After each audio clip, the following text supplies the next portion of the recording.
Catherine Mazzone here on behalf of Mojo Streaming, and I'm thrilled to introduce a guest we've been dying to have on. Her name is Lauren Arthur, and she's a conservation storyteller. I was just telling her how much I adore that title and would love to have a job like that.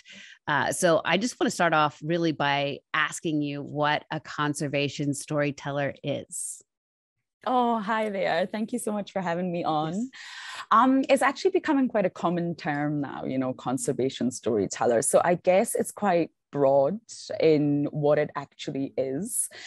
My career is really diverse, coming from a quite heavily scientific background where I really thought I would go into science, and I gravitated a little bit more away from that. And I ended up in production where I was in front of the camera telling stories. And that's great. That's fantastic. Stories are what people relate to. They're that emotional connection between a fact and how you are going to make people feel about that fact.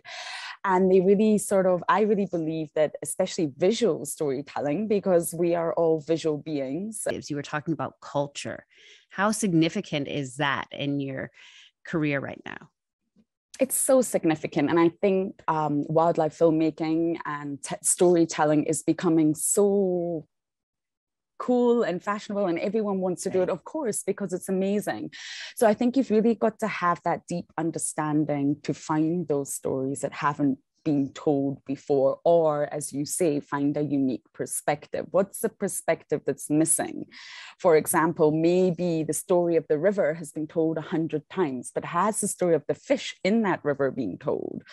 So it's just looking at things from a different perspective to give us more understanding about our world. And I think my position in Africa right now has really opened my eyes to all the incredible stories that are out there that should be shared with the world.